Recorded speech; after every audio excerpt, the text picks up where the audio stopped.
UFC 328 এই fight কার্ডে নতুন একটি ফাইট অ্যাড করা হয়েছে, যেটি কিনা খামজাদ ভার্সেস শেন স্ট্রিকল্যান্ড।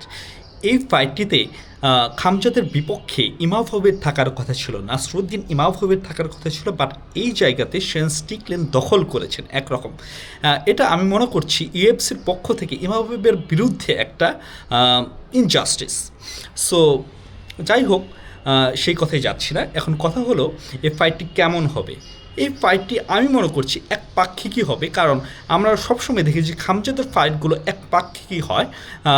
কারণ খামজাদ একজন গ্র্যাপলিং এবং প্লাস স্ট্রাইকিং বেস্ট ফাইটার। তিনি কিন্তু খুবই ভালো স্ট্রাইকিংও পারেন এবং খুবই ভালো এবং ওয়ার্ল্ড ক্লাস, আমি মনে করি সবচেয়ে বেস্ট গ্র্যাপলিং বা রেসলিং যেটাই বলি না কেন, খামজাদের এখন বর্তমানে খামজাদের এই যে তার রেসলিংটা MMA ওয়ার্ল্ডে তিনি বেস্ট, আমি এটাই মনে করি। তো এই ফাইটটাও এক পাক্ষিকের দিকে যাবে, কোনোভাবেই শেন স্ট্রিকল্যান্ড খামজাদের সাথে ম্যাচ করতে পারবেন না এবং কোনো স্ট্রাইকিং ঠিকভাবে করতে পারবেন না, এটা আপনারা দেখতেই পারবেন, ফাইটে দেখতেই পারবেন। অন্যদিকে যদি আমরা তাকাই যে শেন স্ট্রিকল্যান্ডের স্ট্রাইকিংয়ের দিকে, তো শেন স্ট্রিকল্যান্ডের স্ট্রাইকিং কিন্তু খুব যে হাই লেভেলের স্ট্রাইকিং এমন না। হ্যাঁ, তিনি স্ট্রাইকিং করতেই থাকেন, স্ট্রাইক করতেই থাকেন, পাঞ্চ করতে থাকেন, জ্যাব করতেই থাকেন। হ্যাঁ, খুবই ভালো জ্যাব আর পাঞ্চের, খুবই ভালো পাঞ্চের, বাট কিন্তু তিনি কিন্তু কোনোভাবেই খামজাদকে কিন্তু ম্যাচ করতে পারবেন না।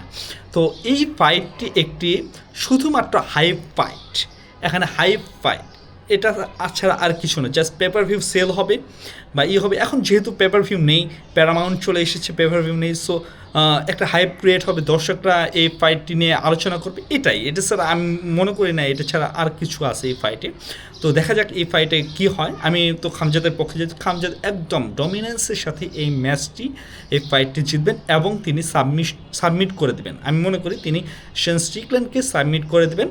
তো আমি খামজাদের দিকে যাচ্ছি, আপনারা কোন দিকে যাচ্ছেন অবশ্যই কমেন্ট বক্সে জানাবেন। আমার সাথেই থাকবেন, পাশেই থাকবেন। আসসালামু আলাইকুম।